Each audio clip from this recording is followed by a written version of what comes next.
explosive review, and today I'm here to show you a really cool gun that I've owned for a few months now and I want to talk to you about, and that is the Socom Gear Mark 18 OEM by VFC.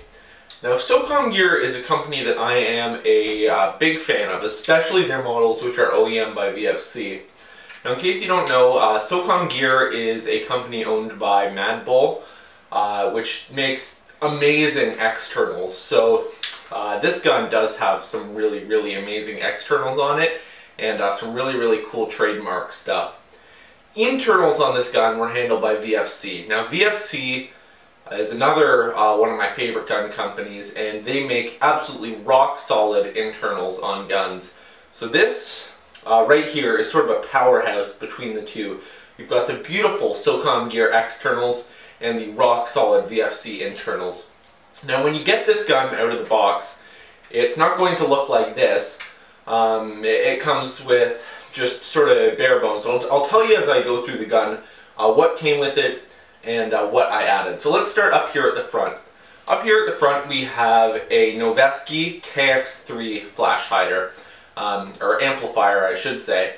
And this is a really cool piece, fully licensed.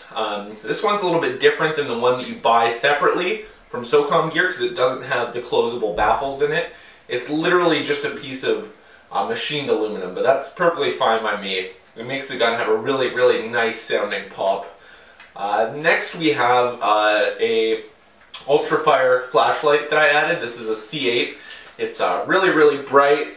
Has some awesome modes on it, although I actually find the modes a little bit annoying. All I really want is high and strobe, and sometimes if you click the button too fast you accidentally switch modes. So it's a little bit annoying, but still a very decent flashlight. This is my more CQB gun, so I did want that on there. Obviously that does not come with the gun. Moving back, we have the mission spec Irene adaptive sling point that I added on here. If you don't know what that is, go watch my mission spec Irene adaptive sling video. It is my favorite sling that's out there on the market right now, and it's a really cool piece of kit. Moving back a little bit more, we have the Magpul pop-up front and rear backup sights, which I keep on there. Obviously those didn't come with the gun. There's no iron sights or anything included with this, so that might be something that you want to add. We have the Magpul Afg on here in FDE. Now, the rail on this is the Mark 18 rail, so it does have the removable bottom for mounting an M203 on there if you choose to, but it's a really nice. This is the 9.5 inch rail version, which Mark 18s are, and it is fully licensed by Daniel Defense, so that's another cool perk that you get when you go with Socom Gear, is that most of their stuff is fully licensed. It has the fake gas block and all that stuff inside of that. Moving back a bit more, we have the replica Eotech that's on here. Of course that does not come with the gun, but I chose to add it. It gives it a nice little look. Now the body is really just a piece of art.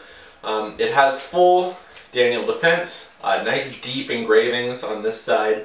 Really cool. It has, because it's VFC internals, they have a fully functional bolt catch and release, which is a nice feature. Lets you access your hop-up nice and easily. On this gun I am running Socom Gear Lancer L5 magazines. These are some of actually the best feeding magazines I've ever had. They're mid caps and they work awesome, look awesome, and really no complaints about that. We have the Magpul ASAP sling point. I was a little bit angry that this gun doesn't come stock with a sling point, and I'm really surprised in the industry that more guns don't come with sling points, but I had to add this. It was only a couple of bucks, so no big deal. We just have the stock pistol grip on there, and then we have the Mission First Tactical. I believe this is called the Minimalist stock, and this is another really cool piece that's on this gun. It is a really super nice stock.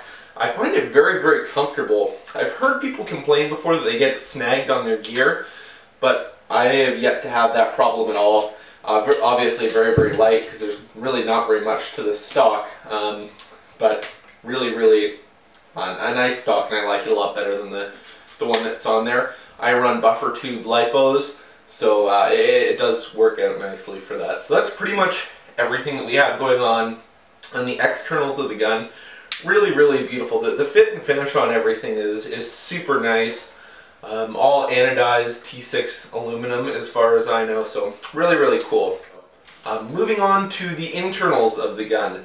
I don't really think that there's any reason that you need to go and immediately start upgrading VFC internals unless they break. I think that they work super well stock. However, I had a bunch of Magic Box parts sitting around, so I threw them in there. So this has a Magic Box cylinder head, lonex POM piston head. It also has a 110 spring. It's been fully rewired to 16 AWG.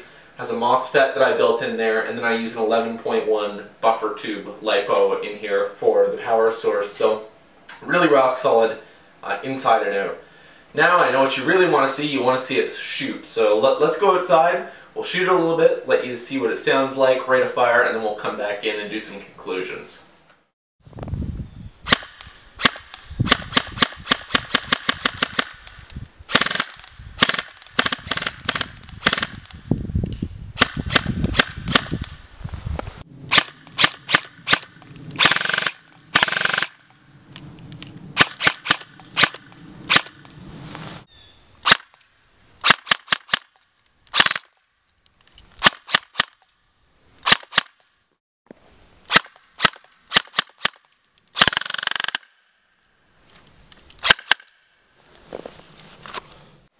Alright, so we're back, and as you can see, this gun shoots really, really nice. It's not the snappiest trigger response out there. The motor that comes in it is not quite as good as in my VFC 416. That one appears to have a Neo motor in its stock, this one does not. But I'll probably throw a high torque in here at some point down the road to get a little bit better trigger response on there. But overall, I've been super, super happy with this gun.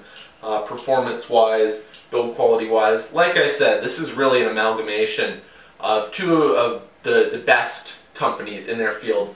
When you have Magpul, Socom Gear, handling the externals, they are just beautiful, and then you have those rock-solid VFC internals together. I think that those two things make for probably, in my opinion, the best Mark 18 replica out there on the market. Are really just one of the best M4, M16 platforms out there on the market, period.